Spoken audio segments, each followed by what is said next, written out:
So are we going to do a quick? Yeah. Let's do an thing? intro. I've got something to bring up. Okay. Have we started yet? Yeah, can do.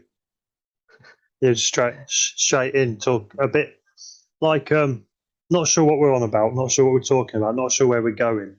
So we'll just go with that. Yeah, that sounds like a great idea for a podcast. What are we talking about? I don't know. Right. I'll tell you what we're going to talk about first. Go on. Tesco Okay. Christmas crisps, or as I've called it, Crispmas. No, I like that. That's good. That's amazing. So in our Tesco, our local Tesco, they've got a Christmas aisle, obviously, because they always do. And they've brought out a load of different flavored crisps. Okay. And as far as I can tell, they are all vegan. And I'll read you some of the flavors: glazed ham, 3 cheese, turkey and sage butter, pigs in blankets, and Christmas pudding flavor. Brilliant. That is amazing. Now, And they're all vegan. they're all vegan. I've sampled all of those. The Christmas pudding ones. All right, fatty. I know. I tell you what, I just had 3 of the mince pies as well, the Plant Chef mince pies. Who says vegans are malnourished? That's where I get my protein. No, the Christmas pudding flavor. I mean, they weren't horrible. I don't really feel like they tasted like Christmas pudding, to be honest. No, because it's not something that lends itself to crisp because it's soft and it's sweet. Yeah, and there was a weird flavor. Yeah, to be honest with you. On the subject of crisps, and not to take away from your Christmas, hashtag Christmas. My favourite crisps since going vegan, I found them in Marks and Spencer: black truffle oil and olive crisps. Oh, someone's earning. Marks and Spencer's crisps. I know, but they're just amazing. It's one of the best flavours in the world. Wow. Black truffle oil and what was it? Olive. I don't know if it's black truffle and olive oil crisps, actually. Something like that. Oh, okay. There's black truffles and there's olives and there's potatoes and salt. So it's amazing. Wow. And, okay. And in other food news, a few months ago, the in-laws came to visit with a box of vegan Krispy Kreme donuts, which were amazing. I went into the local Asda in Manchester, went to the Krispy Kreme cupboard, shelving there, and there was no vegan ones. And the guy was restocking, and he said, "Are you all right?" And I went, "I thought you did vegan donuts." And he goes, "Yeah, well, that label shouldn't be there because we've stopped doing them because we're doing the Halloween donuts now." I was like, so there's no vegans at Halloween. So it's vegan a season now. Oh my god! But however, positive news: we've just been out today. Went to Mother Shipton's Cave up in Knaresborough, near what's that place? Harrogate. Yeah. And we stopped at services and looked in the Krispy Kreme donut cupboard again, and the Halloween donuts are vegan. Hey, brilliant! Why didn't he just say that? It was amazing. Yeah, he could have just said that. Oh yeah. Wow. So yeah. Okay, talking of vegan donuts, there's a donut shop. Crisps and donuts. Is there any better meal? As long as it's balanced, you have crisps. You eat your crisps with one hand and you hold your donut in the other hand. That's right, balance, yeah. Then. Yeah, you've got your sweet and your savoury, haven't you? So yeah, there's a small chain of donut shops near us in Northamptonshire now. Okay. Called Butterwicks. I've seen. And their donuts are amazing, absolutely amazing. So I saw you posted about these, and are these? Yes. I take it it's just a bakery, but they do vegan donuts. They're not a vegan bakery. Well, don't tell anyone. Okay, shh. when you go in, there's like a big cabinet of loads of different designs of donuts, different flavorings, different coverings. Anyway, and there's toppings. cookies and Toppings. toppings. That's it. And there's cookies and biscuits. No, cookies and biscuits are the same thing. There's cookies and cupcakes as well. Okay. And there's loads of different types of vegan donuts, and then there's non-vegan donuts as well. Right. And it turns out I've been told by someone who's apparently in the know that all the donuts are vegan. It's just the toppings that make them not vegan. But they don't promote that because then the carnists would get the hump that they're being force-fed vegan donuts. Brilliant. But the great thing is, everybody loves Butterwicks around here. Everybody, anyone who's been there will tell you they are absolutely phenomenal. I've seen a couple of my friends that are still down there, you being included, obviously, posting about it, and I was like, oh, it must be quite big down there. So I'll when we're down near Christmas, I shall pop in there and have a look. Definitely worth a trip. Yeah.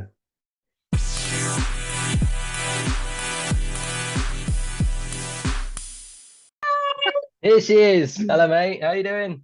I'm good. How are you? All right, thank you. How do you look younger than when we worked together 15 years ago? Oh, I don't know, darling. It must be the filter. Is it? Light, you put a load of Vaseline on your camera. Yeah. Matthew doesn't. Matthew's gone bolder. It's taken him longer to wash his head, wash his face.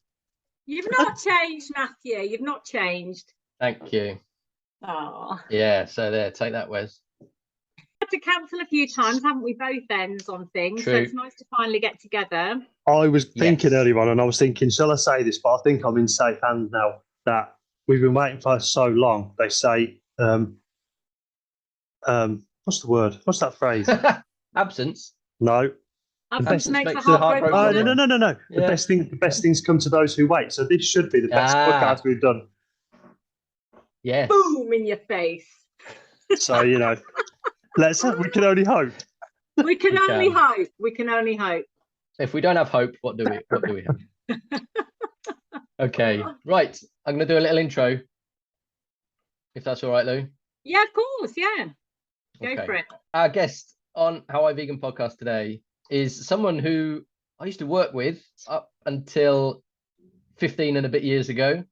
Oh, gosh. And who, I know, that's bad, isn't it? Someone who runs a theatre school and something which Wes and I are very interested in. Somebody who got a gig at Vegan Camp Out 2 years in a row, leading dance fit sessions. Our guest today is Louise, who is also suddenly becoming like a famous in-demand actress. I won't go that far, darling. Well, so no, you were in Blood Brothers recently, weren't you? I was. I played Mrs. Johnson in Blood Brothers in Kettering at the Mask Theatre, and I loved it. Loved it. It was great. And you've got 3 things coming up over the next few weeks, months. Oh gosh, it's just gone. Do you know what? Since I sort of made a commitment to myself, the beginning of this year, I said I wanted to focus more on my acting, and sort of in the next year or two start to work professionally. And yeah, it's just gone crazy. I've done Blood Brothers, and then I've just got the part of the Baroness in Chitty Chitty Bang Bang at the Lighthouse next year. Nice. Yeah, and I've just been signed with an agent, which is all very, very exciting. Wow. LDPA agency, and I've just got my first professional touring panto. Oh no, you haven't. Oh yes, I have. See what you did there? It's amazing. Love a bit of panto. So there's loads going on. We've got stuff with the theatre school. We're doing Bugsy in November. Wicked. Yeah, it's all great. But I mean, amazing, because I'm getting to do my passion and what I love every day. So bring it on. So when we worked together for that couple of years, probably, you were always the loudest, most extroverted person probably that I've ever met, but certainly within anywhere where we worked. And How can you it was say that, Matthew?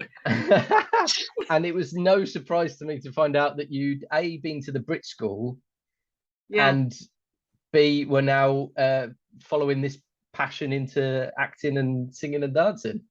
Yeah, Fantastic. it's funny though. It's funny. So we worked together for years, and a very, very different path to what I'm on now. And it was probably about, I don't know, probably about 10 years ago, I sort of said to myself, look, if I don't do it now, a bit similar to the acting, I'm saying if I don't do it now, and I'm not one for having regrets. I don't want to have regrets, go and, follow your passion and do what makes you feel happy in life. And I just thought back then, I've always wanted to be a dance teacher, and going way back to my initial training, that's that was always what I wanted to do, but obviously then fell into the career path of the criminal justice teaching, which I loved, but it kind of took me on a different pathway. And then to come back to it sort of 10 years, maybe a bit longer than that, 10 years ago, I just thought, right, let's do it. And what a ride it's been. I mean, I've gone from teaching a few community classes to having a very successful established theatre school,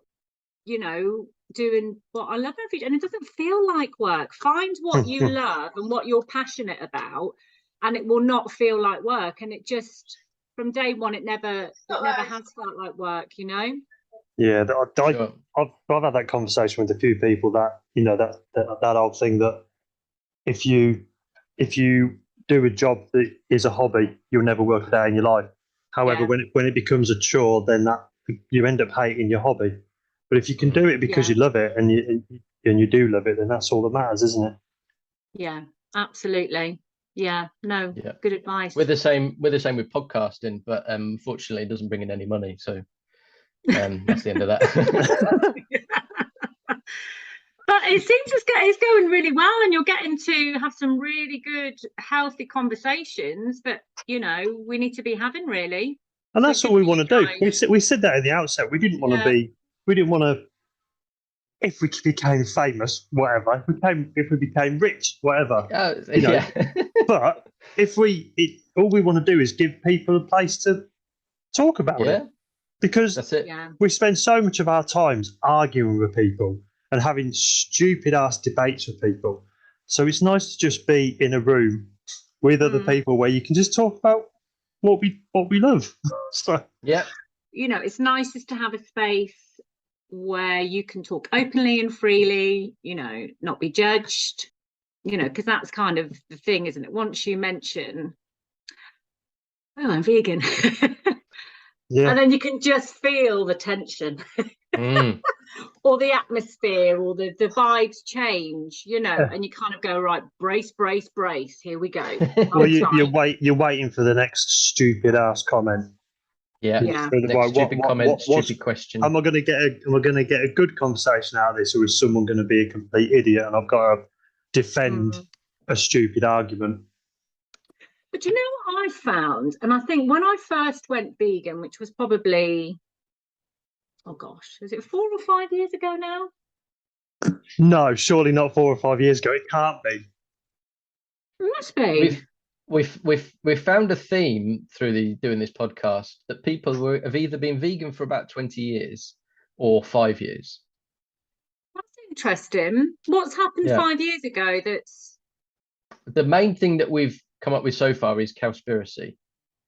Okay. The film on Netflix, and there were a couple of others around that time as well, like What the Health was around that time. I watched that. Some of the others. I was always a big foodie. Love my food, Matt. I used to just love lunch times, And I think I might have even taken the mick out of you for being vegetarian at work, maybe. I don't remember it, but maybe. Possibly, I mean, it was just constant bullying the whole time, so it's just part of it.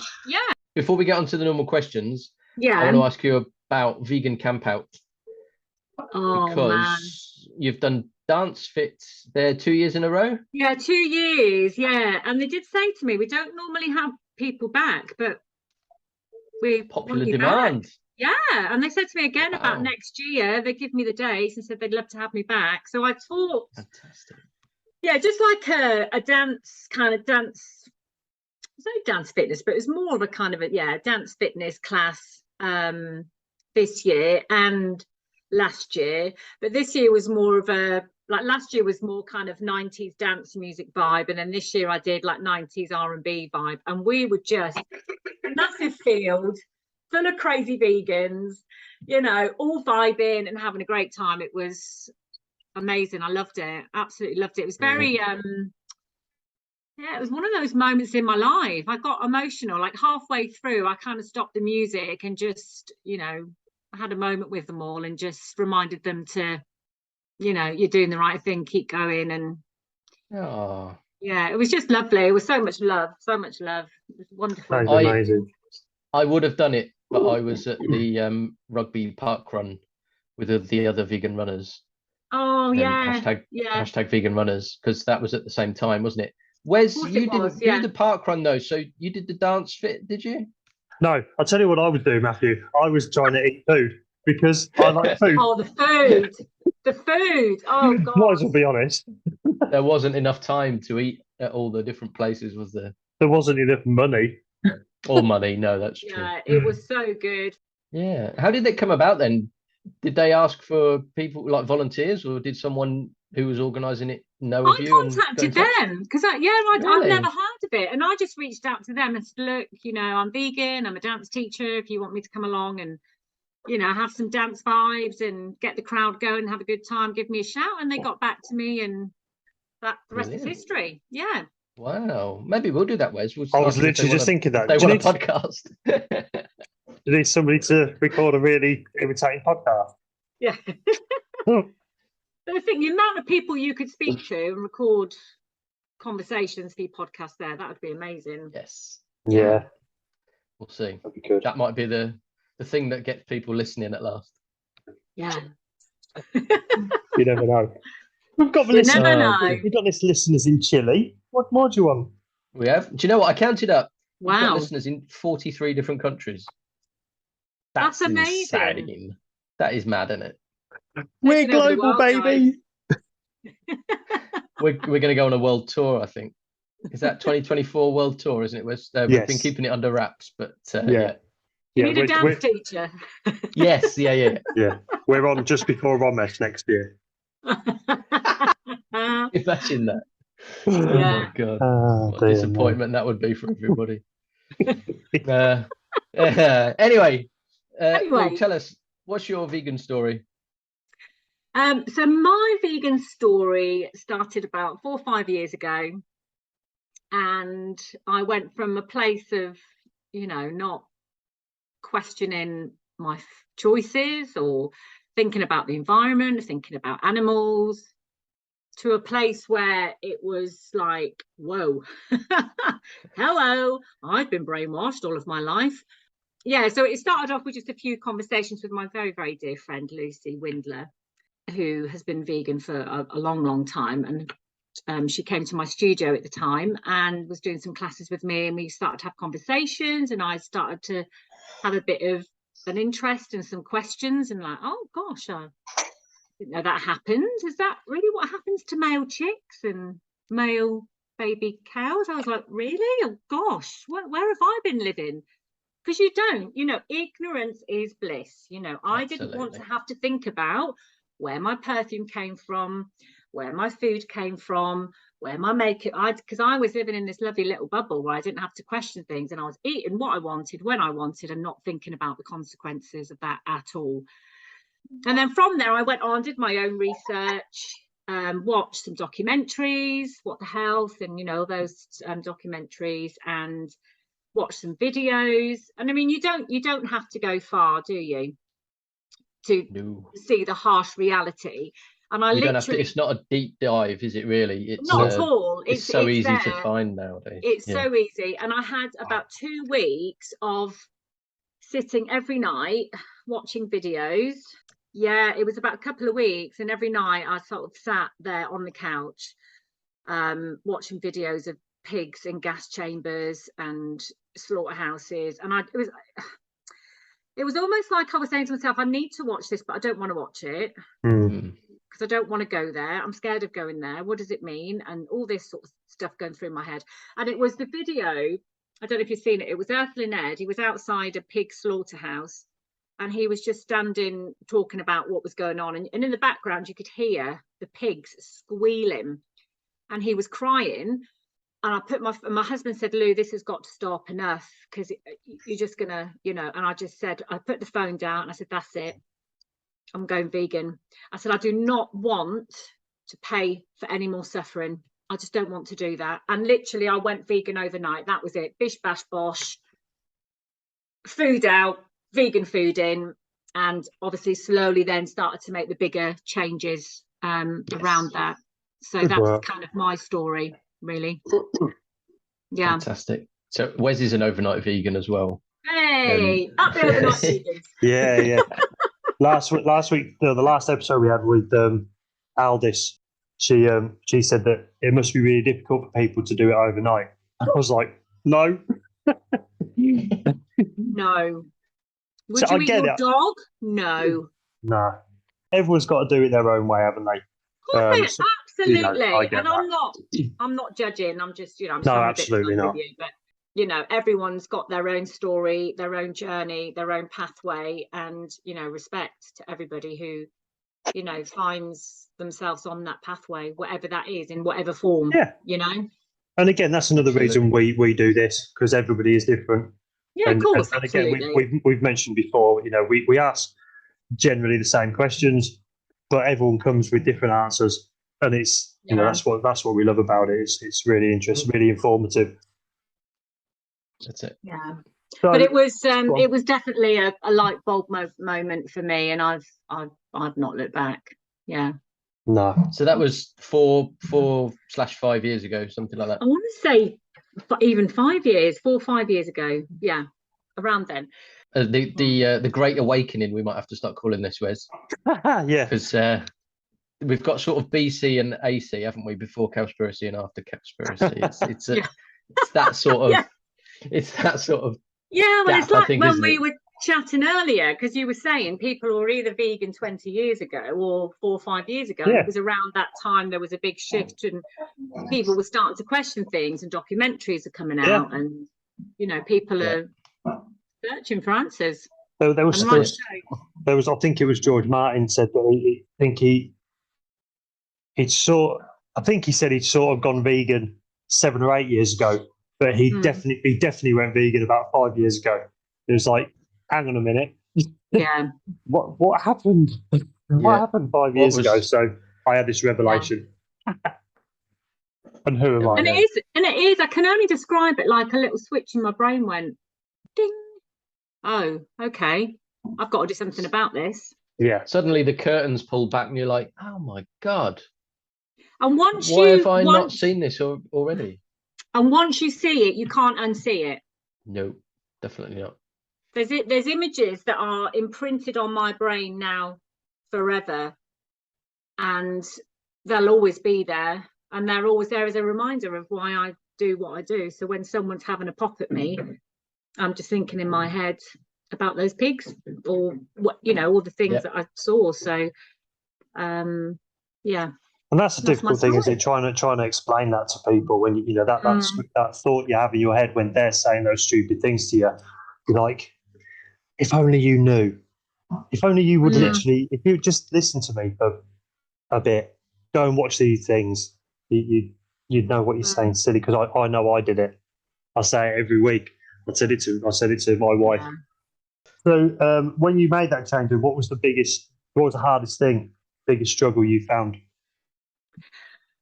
I think the whole, the food, the products, the makeup, the everything around me, that was the easy part.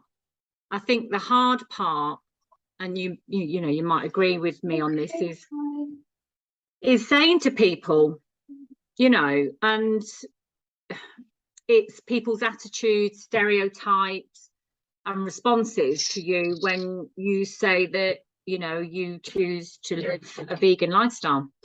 And like I said to you before, when I first went vegan, I was really angry. And if you go back to my Facebook feeds 4 or 5 years ago, it was just flooded with Remember that? Yes. There was slaughterhouses, there Yeah. was chicks being massive. It was literally like, wake up, people. And I wanted to scream from the top of my head, you know, from the top of my lungs, sorry, from the top of the Chrysler building, you know, people, come on, you're paying for this. This is what's going on. But of course, that in your face caused quite a lot of backlash for me. And you know, I lost quite a lot of Facebook friends, which obviously I was clearly gutted about. Yes. You know, but then and there was quite a bit of quite a few discussions I had with people on social media about stuff, which I'm not scared to go there. You know, if you want to go there, we'll go there, you know. But people don't like to hear the truth, and they don't like to hear the facts. You know, it's not a cult, it's not a religion, a belief. It's fact. This is what goes on, you know. Yes. And you either speak to people who want to acknowledge that, and you speak to people who don't want to acknowledge that. And that, do you know what? Over the years, I've found that actually I've gone from this real place of anger and bitterness, and like I said, wanting to scream to everybody, come on, wake up, smell the coffee sort of thing, to, you know, I'm at peace with my veganism. I know I'm making the right choices. I'm really happy in my life, and I'm really happy to have positive conversations with people about it now. And I don't find myself, of course, you're always going to have those moments where you go, ground, just swallow me up. Yes. Feed me up, Scotty. You're always going to have that. And I think with anything that makes people feel a bit uncomfortable, or you're challenging their lifestyle, or, you know, their choices in life, or whatever, you know, but I do feel a lot calmer within myself now about, you know, my life and my veganism, and, you know, and I'm a lot calmer in my approach to conversations with people about it as well. And, oh, well, maybe if you thought about this. And I find my approach is a lot more kind of, chilled, really, not so, have you seen this? You know, this is what you're paying for, you know, this. And I was very, when I first went vegan, I was very, very angry, you know. Yeah, but that's just, I think, you know, good vibes now. I think the anger is part of it's, you're angry at yourself for having having done it for so long, and so then you're kind of putting that onto other people because you need an outlet for that anger. Then once you, like you say, you kind of reconcile it in your head, and then you can start having this more sensible conversations with people. Even though most of the time it's just like banging your head against the wall. Yeah, I find the social media thing quite difficult. Well, not difficult. I share stuff on social media as seed sowing. That's all I do. I see something and think, I'll share that just for that. I haven't shared for a couple of weeks. I'll share something just to chuck the cow amongst the pigeons in, hopefully. And I mostly ignorance, just get nothing. That's fine. I get no one's going to comment on it. Matthew likes it, which is great. And then now and again, I get someone who I haven't spoke to for years will put a random comment in with one of those stupid arguments, and I'm like, I can't even go there because we haven't spoken for years, and now you're just going to comment on this to make some stupid ass comment. I'll unfriend you. Sorry, fuck off. If that's how you're going to be, if you're not going to have a sensible discussion with me, I can't be bothered. If you're going to, I've spoke on here quite a lot. I've got a couple of mates. I've got a few mates that they'll take the piss. They'll have a laugh at me, and that's fine. I'm not. Same. Absolutely. I concede so with them as much as I want, and I will get it back, and I accept that. I hope them seeds will eventually grow, but that's just the nature of the beast, isn't it? Had Lucy not spoke to me about stuff, would I be sat here having this conversation with you about being, you know, vegan for 4 years? Exactly. You know, I didn't know all this stuff went on.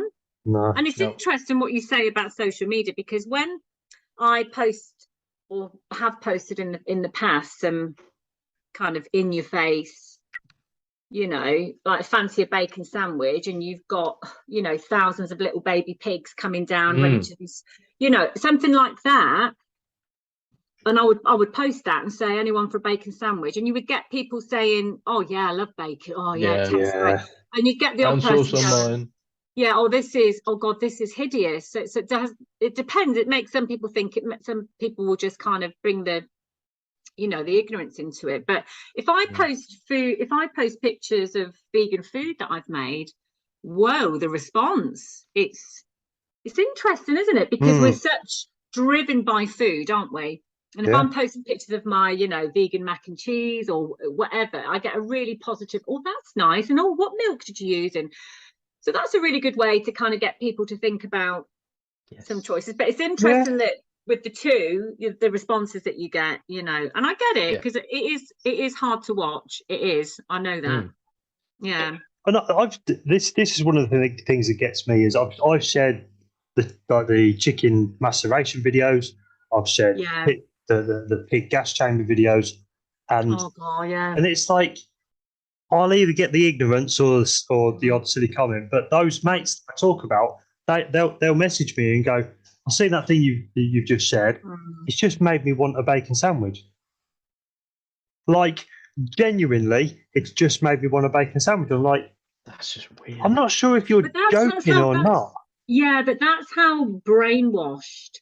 The food industry is probably the powerful industry in the world, and we have been fed from day one that milk is really good for you, it's full of calcium, you've got to drink milk. These pictures of happy cows and happy chicks, we have been fed that. So if you've constantly been fed that very, very visually, and through all mediums, whether it's just subtly walking down and seeing a poster of a happy chicken in a KFC box, that vision and that portrayal of that food is always a happy, positive one. So you associate positivity and happiness with that food choice, don't you? Yeah. And you don't think about actually how that chicken has suffered to get to there. What you see is the happy, KFC chicken on a skateboard. Yeah. And we're brainwashing. Until you come out of that little brainwash food bubble, you don't think about those things. Also, I say this about my friends, but I remember being in that same position, and I'd be out walking in the hills, wherever, and you'd see a field of cows, and I would say, "I bet you'll taste nice." Yeah.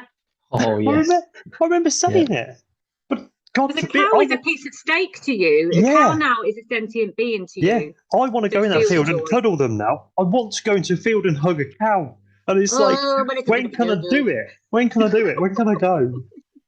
You imagine the farmer. What are you doing with my livestock? I'm giving it a hug, thanks. Just having a cuddle. Yeah. Yeah. But that's what I mean. I know these people say these things because I said them. It's crap. Same. I would associate, like you say, seeing a cow or seeing a pig is a bacon sandwich, which I would eat most days. I never saw that as a sentient being that feels joy, feels pain. Can form relationships. Are just so gorgeous. I just never saw, and I was always, I love animals.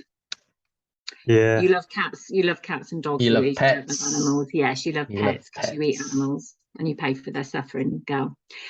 Yeah. So but I think what you said there, Matt, is you're right. I think you definitely go through that anger. Actually, why? Yeah. Why have I been doing this?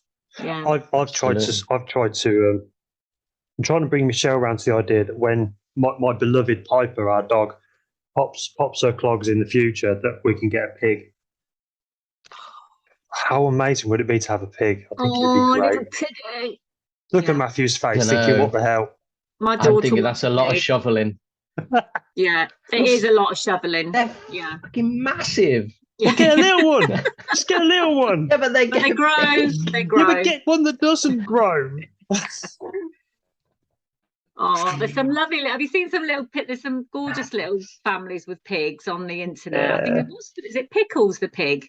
I think she's grown now, but she's they are lovely. I haven't even seen the picture, but Pickles the pig sound awesome. Brilliant. Okay, so when you went vegan, then what did your friends and family think about it? Well, it's a mixed bag, really. I remember my dad went, "Oh, that's a load of shite, hen."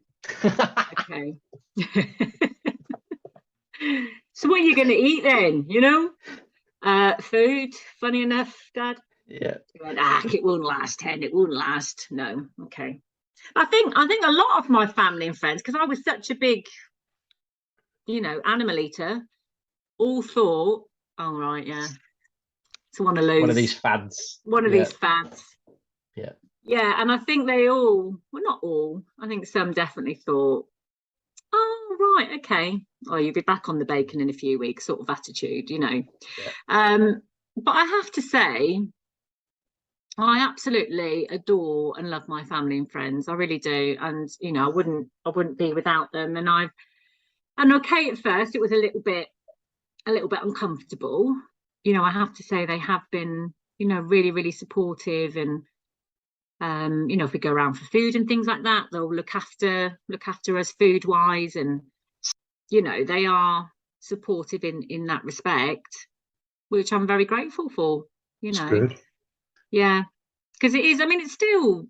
I don't know about you guys. I still find the whole. I will go out for dinner and I will eat with family and friends. No problem. But I do find it difficult. Yeah, I do find it hard.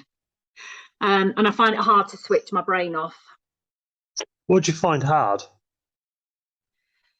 Because my husband, because Keith's now vegan as well, he's able to switch off better than me. Like if we're going out for meals and things like that, he can just switch off and get involved in the social side of it, which I can as well, but I still there's still that little thing thinking about what's on their plate. Okay. Yeah. Right. Okay. Yeah. And I'll be honest, I do, and I'll never stop going out and spending time with my family and friends, because they're my worlds and I love them to bits. And the thing is, because I love food, I want to go, "Oh, is your food nice? Does it taste good? Oh, are you enjoying that?" I want to say all those things, but yeah, it's difficult because I know what that animal's gone through to get on that plate, and it's. How are your peas? Sorry? How are your peas? How's your carrots? Yeah. Yeah, and it's. Yeah, and I tell another thing I struggle with is the language that that we've all used when we've not been vegan. You kind of, the language that's used to mask actually what it is, like it's meat. Yeah. Well, it's a decomposed dead animal. It's the language that people use and to talk about food. And my kids aren't vegan, and so yeah, Ruby's not. When I have to serve them a meat dish, I'll say to them, here's your pig sandwich, or here's your cow milk. Yeah. Or your cow burger or whatever, to I guess just try and reinforce the fact that actually it was a being, rather than it's just a product that's on your plate. Because that's what people see, make the connection. The product. Yeah. Because Joey Carpstrong did that in one of his videos, didn't he? It was a few weeks ago now, maybe a few months ago. But he was doing his street outreach thing and said to someone, what animals do you eat then? And they said, well, pork and beef.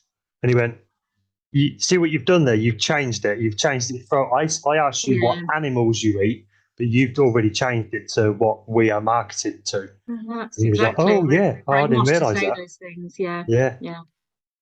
Yeah, because it's easier to say I'm having a bit of meat rather than actually I'm eating a dead pig. Yeah. Yes, because exactly. That gives you permission to eat that then. But that's hard, Matthew. That's because my daughter Ruby, she's I think if I made a mistake at the beginning and was saying to her, we're all going vegan. I don't want any animals in the house. Yeah, and she's coming into her teenage years and she was just like, you ain't telling me what to do. Yeah. That's the thing with mine and Wes's kids are the same. They're that same sort of age, and they're all like, you do not tell me what to eat. So we're like, apart from Josh. Yeah. Sorry, I thought your eldest is vegan. Previous guest.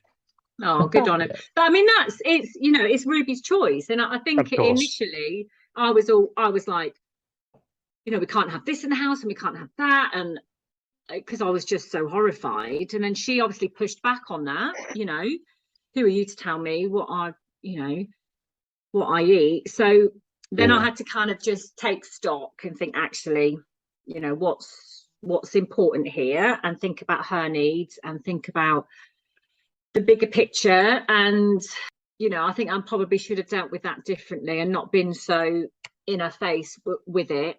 And it's a really hard decision to take, isn't it? Very, very hard, and I still struggle with it. Yeah. Yeah, it is hard. But, you know, it's just about, like we spoke before, it's about education. It's about, you know, talking about things and being honest about stuff. But the minute I kind of sort of go there a little bit, she pushes back, you know, massively. Right. Okay. She's got to keep a bit of independence, or absolutely. Yeah, she's a mother's daughter. She's I was going to say, yeah, if she's anything like you've got no chance. So, but that is her life, it's her choice, and she will make her choices, just as I've made my choices. But it'd be interesting to speak to other parents and have more of a talk and chat around this subject. I think, you know, for me, I would love to talk more about it and hear other parents' experiences and how people navigate the way through that. And, you know, sounds like a podcast series. It does, doesn't it? Am I? Because then I've gone through a period of like, am I less of a vegan because I buy her cheese? That's a real So our kids. So there's me, Michelle, and Josh that are all vegan, and most I'd say 95% of our meals that we cook for all the family are vegan. But Jasmine usually wants, like, if we're buying a pizza, she'll want a meat pizza. Yeah, probably to stick the knife in a little bit in more than one way. However, So I was going to say. Oh, is it gone? Yeah, it's gone. Edit that, Matthew. Edit. I'll edit this bit. Yeah, edit that bit. This is an edit point. I definitely like to have a big podcast with parents with children who aren't vegan. I think that would be really interesting. Christmas special. Certainly, you're not the first vegan parent that we've had on whose kids aren't vegan. Okay. And I mean, well, Wes and I for a start, but I think I'd say probably half of the vegan parents that we've had on, their kids aren't vegan. Now, we had Carrie and Chris, who were on one of the earlier episodes, but Carrie was vegan, like she's one of the ancient vegans. Okay, yeah. So her kids were brought up vegan because she was already vegan.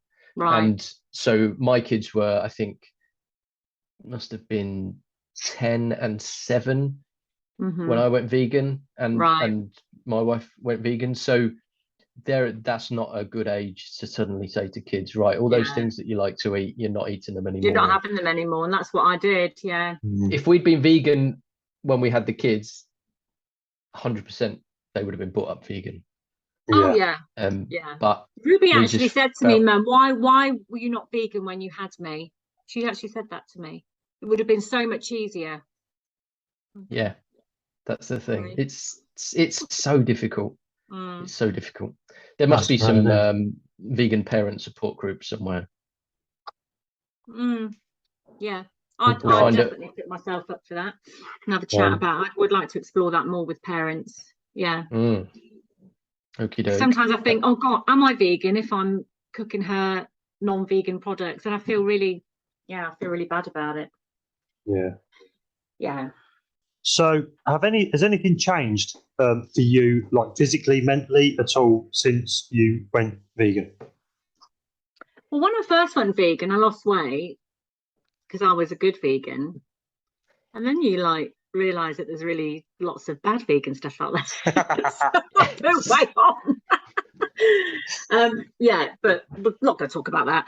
I think that it's been a sense of freedom. I feel like it was a weight had been lifted and it was very freeing, and I felt no guilt. And I know that sounds really weird, but even when I was eating like a pig sausage or whatever, I'd always be eating it thinking, Like if you got a bit of gristle, or if I was eating Yes. chicken and you could see the veins and stuff, and I always remember not being comfortable with that, but still bloody eating it. Yep. And Yeah. I'd feel a We've all bit, been there. yeah. And then yeah, so when I made that decision, I think what's changed for me is that I feel freer. I don't carry any of that guilt, and I feel like I'm doing my bit. I am, you know, Absolutely. making some positive changes for animals and the environment, which, you know, is great. That's it. Although our kids aren't vegan, we're trying to do our bit so that they have at least got a planet when they grow up.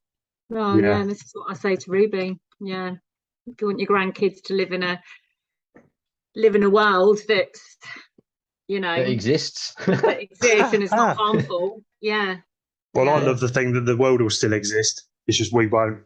And that's not a No. bad thing, to be all fair. Well, No. yeah, not the way we're going. No. No, that's true. Yeah.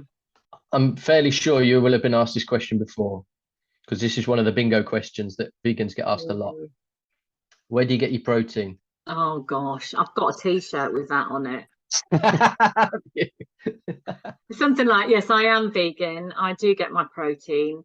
I do get my nutrients. No, I don't eat fish. It's got all these little sayings on it at the end. I am Brilliant. still vegan. Yeah.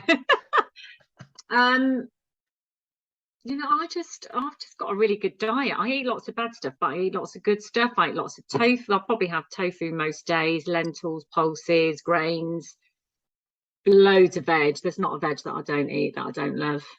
And I've just recently been for an NHS health check, because, you know, I'm getting a bit older You're now. old. Yeah. You like to go in for a health check, and there's diabetes and heart disease and everything in my family. So they were keen to test me for that. And I had my results come back, and the nurse phoned me yesterday actually and said, you've got absolutely nothing to worry about. Keep doing what you're doing. You've got very low risk of low risk of heart disease, low risk of diabetes. Your cholesterol was way beneath, you know. That is amazing. Yeah, so everything's, you know, I'm a healthy girl. So that's it. Yeah. Brilliant. Which is good. Yeah, that's the thing. We ask it as a bit of a joke, but really we get a different answer every time. But really, the main answer is just by eating stuff, because we don't actually need that much protein. So it's pretty easy to get hold of. Have all the nutrients. Protein's like the easy one. Oh, massively. Yeah. And the thing is, but again, it goes back to that whole brainwashing thing that, oh, you've got to eat meat to get your protein, doesn't it? Yeah. No, you don't. Yeah. No. I remember when I first started like rugby training when I way back when in my early 20s, and my coach was like, you know, tomorrow after you've done weights for the first time, you're gonna have to get loads of protein on board. And I was like, where'd you get protein? He's like, your chicken and your this and your that, and I'm like, okay, fair enough. And I was in the mess hall and I'm eating all this stuff, and I'm thinking, I've got to eat all this. No, just go to the salad bar. That's where I'd be now. I'd be like, salad bar, get on it. Yeah. You get more protein in chia seeds. You just, you know, I mean, come on. You know, it's not rocket science, is it? And actually becoming vegan and trying lots of more different, a variety of foods as well. There's stuff, you know, I didn't even know what chia seeds were.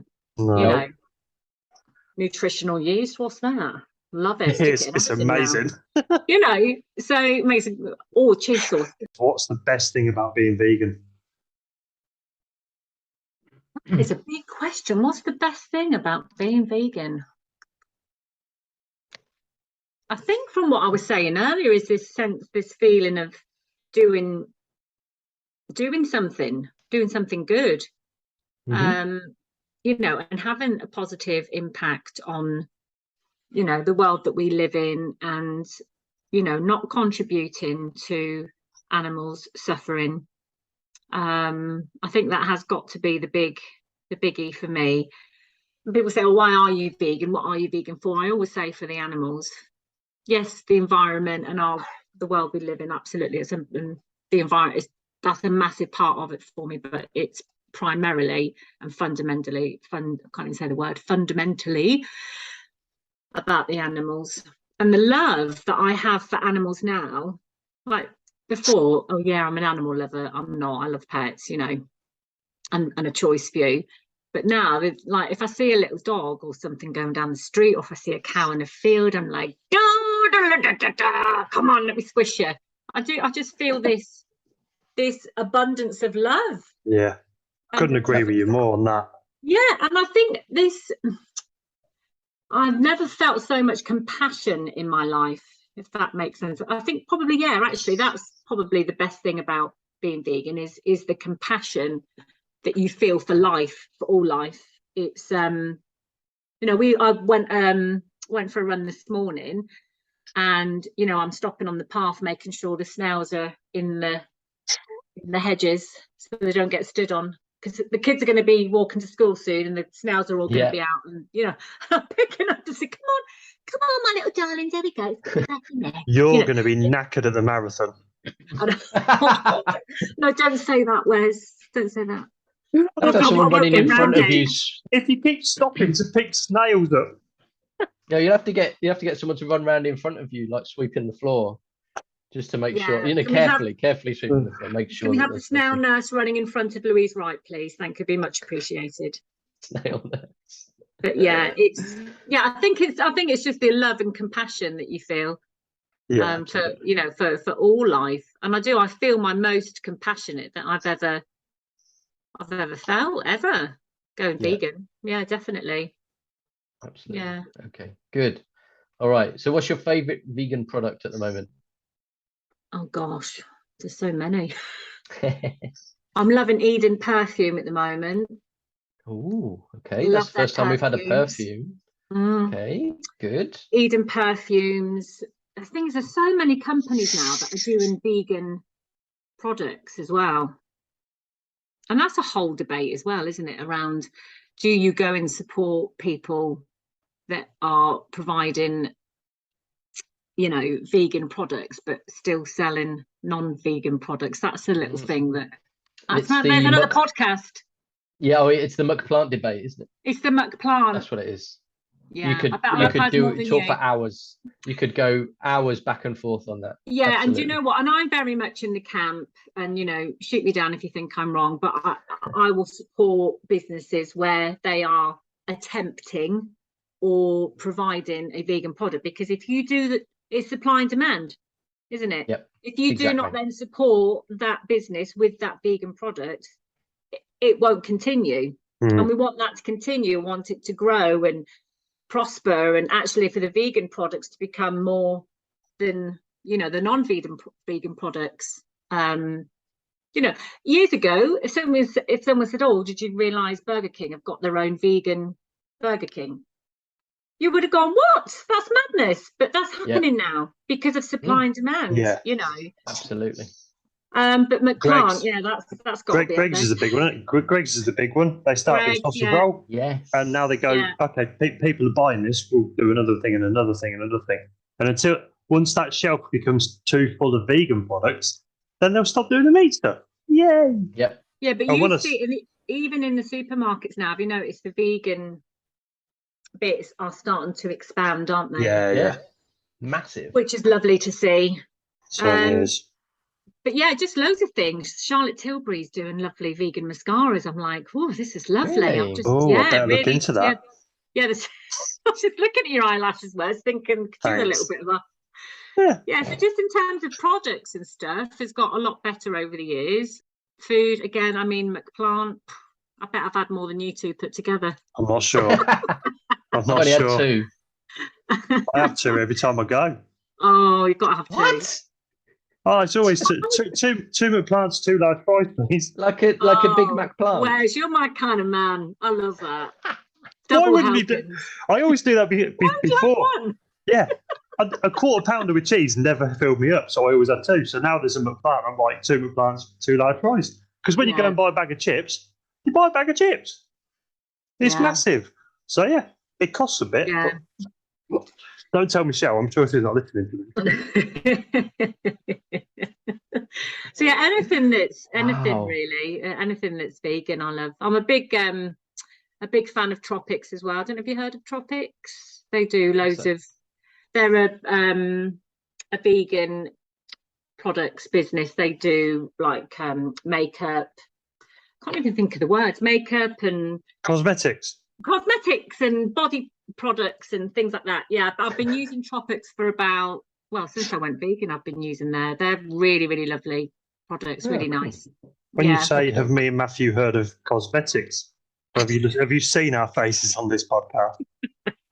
Not happening. They do a nice men's range. They do a nice men's range. Bit of beard oil. Don't go amiss, but you know. Anyway, okay. I'll check it out.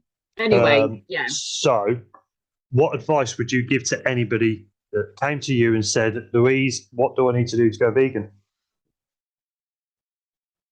I'd say just do it. If you really want to make a change and you want to make a difference, just do it. And I think I didn't question it. I just did it. I think just do it. Yes, you're going to have times where it's going to be difficult, it's going to be challenging, and you're going to be in some situations where you're going to feel like you are the only person in the world, in a room, you know, that is the only vegan in the village. I'm the only vegan in the village, I won't lie to you. But you're going to feel very isolated at times, you know, but just, you know, remember that you're doing the right thing. It is the right thing to do. You know, you can dress it up as much as you want, but the facts are there. Animals are being abused and mistreated, and you know, the agriculture and everything is having such a devastating impact on our world, and it's all there. Go and research it. Go and, like we said earlier, you don't have to go far to find out answers to these questions that you may have, you know.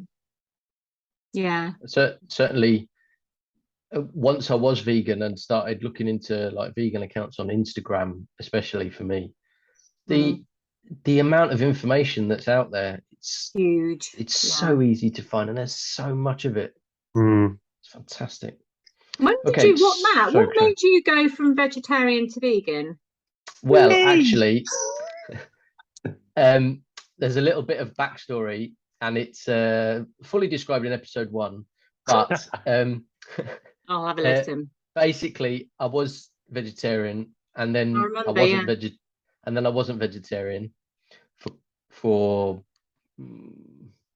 nearly 10 years, probably 9 years, I think. Yeah. I went back to meat, and then Wes went vegan after watching Cowspiracy, and I thought, Jesus Christ, if one film can make him, Mr. Meat, go vegan, I've got to watch this film, and watched it with my wife, and bang, that was it. Yeah, fully on board. It's an eye-opener, isn't it, that documentary?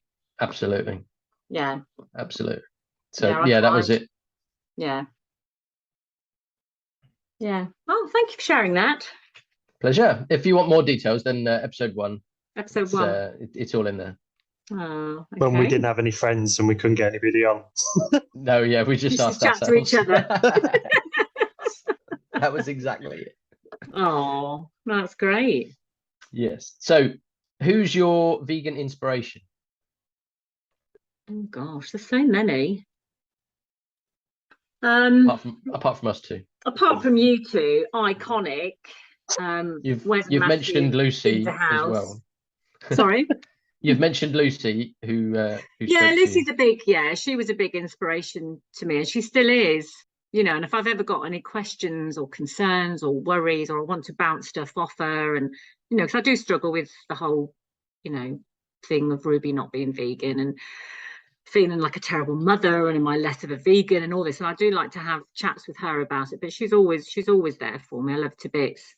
I think Earthling Ed, I do follow him a lot, and I love his debates and discussions, and he's very, very articulate, and he puts it in a way, and I always think, oh, remember that, Louise, because that's a good one when you're having that discussion. Then I have that discussion, I forget what he said, but I always think, God, he makes it sound so, why can I not be articulate like that when I'm having 4 or 5 people at me and I'm trying to have a conversation about stuff? But I love him, and I love Joey.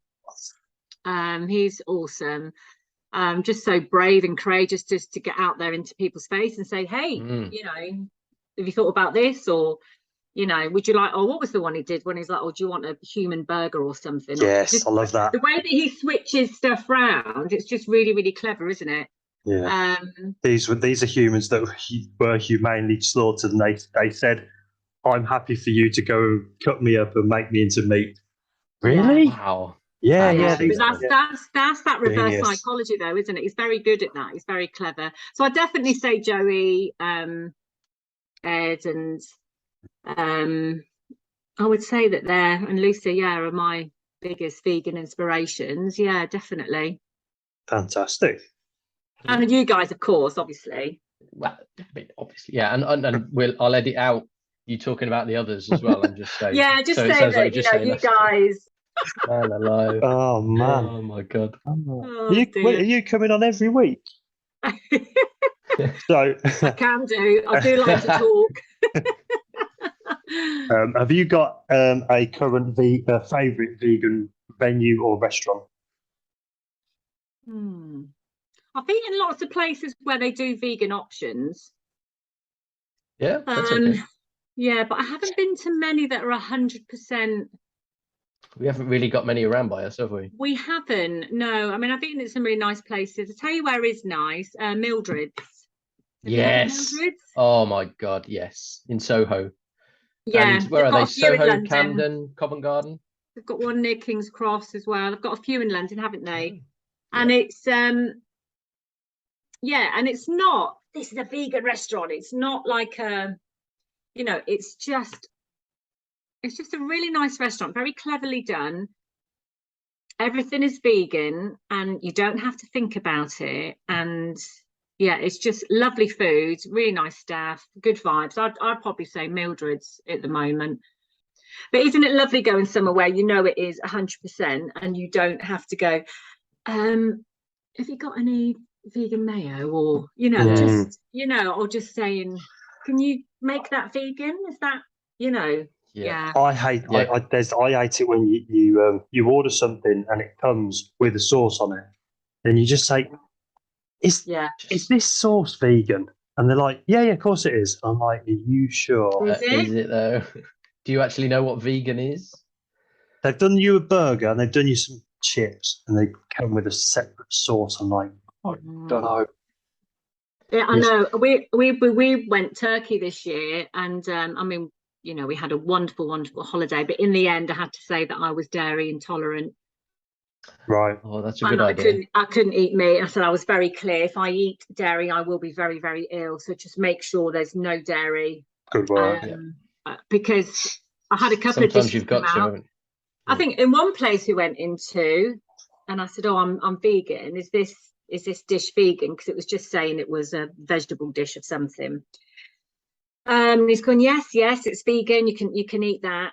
I was like, are you sure? So what else is in it? He said, oh, you've got some cheese and a bit of yogurt. Right. Okay. Yeah. So, but that's in the end, I just said, because not everyone, not a lot of people still don't understand what it is. No, that's the thing. And even people who work in restaurants, we've had this brought up a couple of times. People who work in restaurants don't actually know on some occasions what being vegan is. They just think, oh, there's no meat in it, so it's fine. But talking of vegan restaurants, I went in Stem and Glory in Cambridge a couple of weeks ago, which is an all vegan restaurant, and it was absolutely fantastic. I'll have to go. Yeah, get Mr. Wright to take you there. Well, that's who's here tonight. Is my cousin.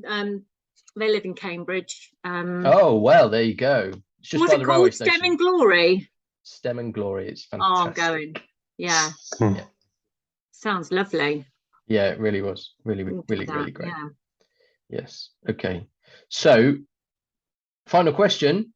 Dun, dun, dun. Do you have hope for the future? I do.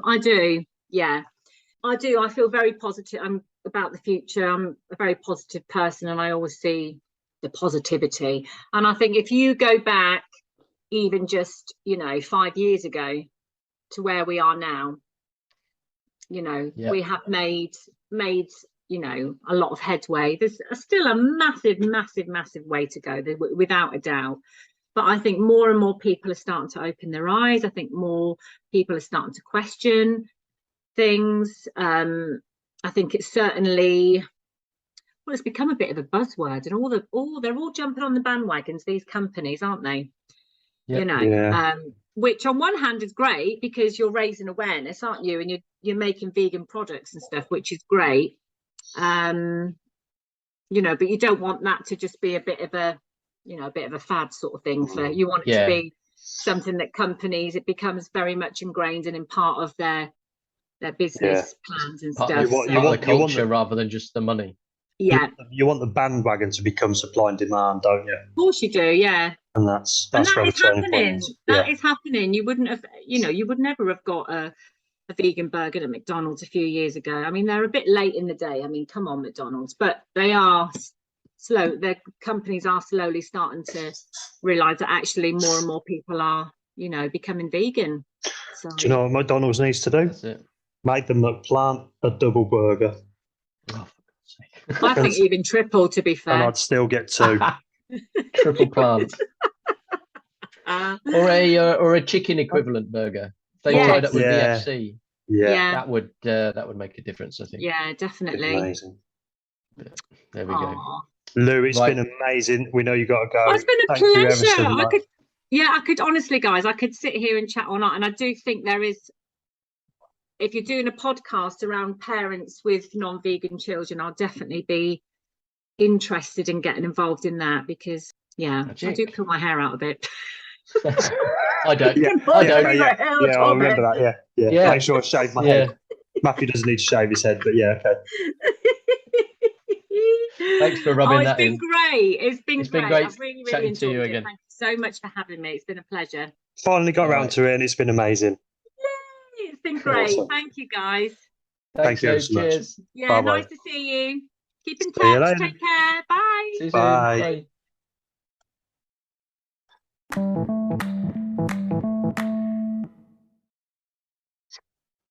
Oh, what a laugh. That was good. That was really good. We waited for her to come on. That was good. Yeah. And straight into it, I think it would be a very good idea. I think get people we've already had on who are parents and also put it out there that if you want to come on and you're a bit worried about being on your own and you're a parent, then just come on and we'll have a room that's a bit of a debate. That's magic. That's a great idea. Work something out. Yes, we'll work something out. Absolutely, we'll make it work. Yeah, I think it's the seed of a really good idea because, as we said, she's not the first vegan parent of non-vegan kids who's been on our podcast, on our little podcast. So I'm certain that we haven't got them cornered the market in vegan parents with non-vegan kids. No. So there's going to be more people out there who need that help and support. So I'll do some research over the next couple of weeks and see what I can find, and we can see what we can set up. Yeah. Having said that, we've got loads of guests already planned up for the next few weeks, which we are very excited about. Going to be good. And it may even be the case that you and I have a little meetup before Christmas with our number one superfan, Martin. I know. It's in the talks. It's amazing. At a vegan venue. So we may go for dinner and do a little live recording food review or something like that. Who knows? I'm sure, be good. That'd be amazing. That would be awesome. Get more hugs in. Awesome. It'd also be good to see you again. I haven't seen you for what's it been? It's only been about a month, isn't it? It hasn't about 2 months, month or two, something. But we didn't get to see each other properly before, did we? So it was all a bit manic. That's true. We'll make the most of it next time. We will. It'll be Christmas as well. So woohoo! Yes. During the break in between recording sessions, I foolishly looked at the news headlines. And The Guardian has an article from this afternoon that UN finds no credible pathway to 1.5 degrees in place. So 1.5 degrees is what scientists believe is the acceptable level that the world can heat up by Right. Okay. before terrible things start happening. Okay. And basically, 3 different agencies have produced reports in the last couple of days that have said basically it ain't happening. They don't use the phrase "we're fucked," but they might as well do. So I don't get. It. They're saying that the planet isn't heating up, or it is. They say it is. The idea is that we try and limit it to 1.5 degrees hotter than it is, Okay. but countries haven't put in place what needs to be put in place No. quickly enough, and therefore The we've got turning no point. chance of stopping it now. The turning Yeah. point is like in the rearview mirror. Yeah. Yeah. I've been thinking about this, trying that thing of hope and trying to find hope. And I agree with the hope that Lou just said there. However, I still then have the lack of hope in the I've been looking at the temperature on my car dashboard. Why is it so hot? We're in October. We're now nearly in The November. arse end of October. Yeah. Yeah, and it's still 17 degrees. Yeah. What the hell is going on? That used to be a good summer day.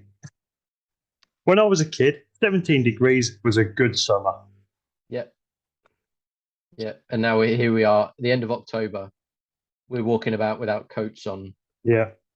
It's and even when it rains, it's not cold. It's just raining and it's warm. Yeah. But, and in all fairness, at least we ain't got to put the heating on. No, that's true. It's so good money that way. So what I think was, yes, like you're saying, I agree with Lou there that I have hope that people are coming around to veganism.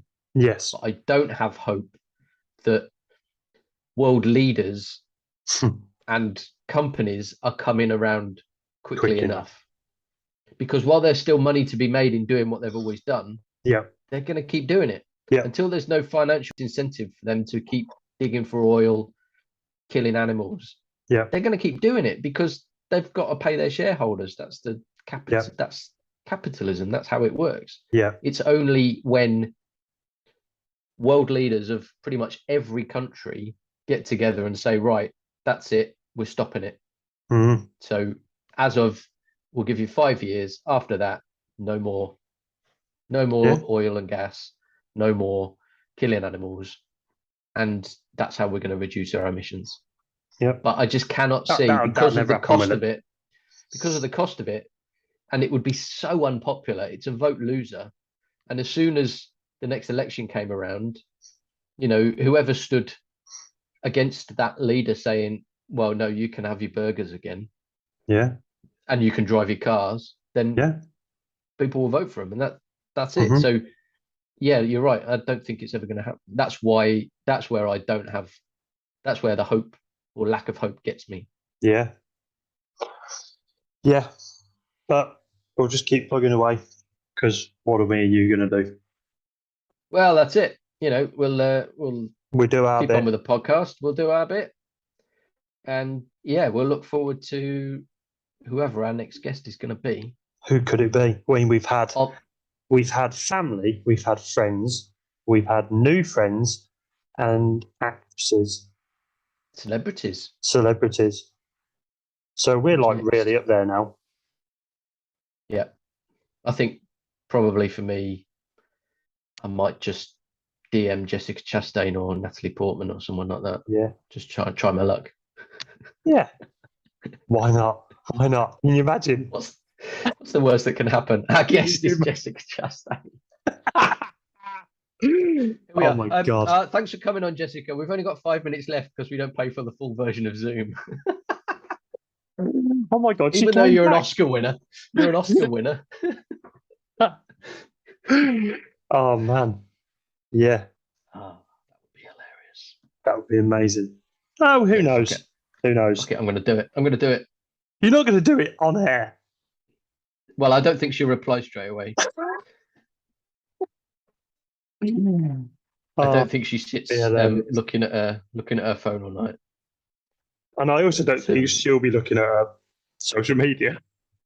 no, that as well. Yeah, I don't think. I think she probably has somebody to do it for Yeah. Go Yeah, with a Ramesh. Go her. Ramesh. 4.8 million. Oh yeah. Oh, leading up to Camp Out, I will definitely do that.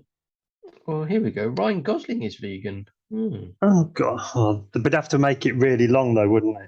They'd have to make the screen look really big, make the scenes last ages, and then put some like No, really I know that's a film reference. What film is that? Is that? every film he's ever done. Oh, really? Okay, fine. Okay. I'm trying to think if I've ever seen him in anything. I don't know. Maybe. I mean, realise I haven't been to he the is a great cinema for actor, about but 3 years. it's not even the fact he's typecast. It's just the fact that the films that he's in do this like really artsy thing of like long drawn out scenes where he sort of looks a bit. He was in Drive, wasn't he? Yes, he was in Drive. He was great Yes, in I Drive. have seen that. Yeah. That was a great film. Yes. Yep.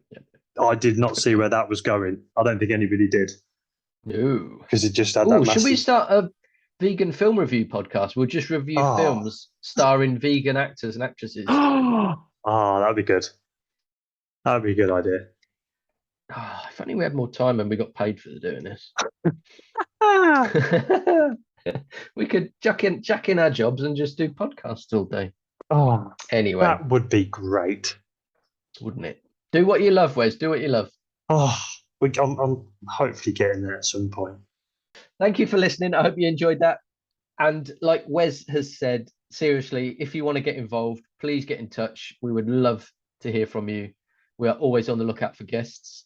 We've got some lined up, but we always want to speak to more people because the more voices that we hear, the more that we learn. And you never know, you might just say something that somebody listens to and thinks, oh, yeah, that's me.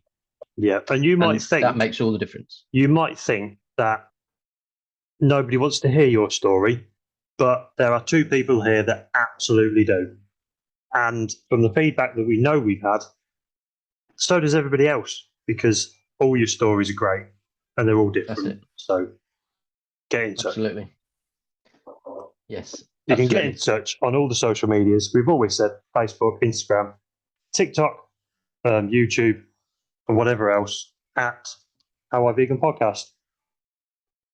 And what do you do if what if they want to email us, Matthew? Well, if you're on email, and you simply have to be these days, you just need to send us a message to howiveganpodcast@gmail.com. Excellent. See you next time.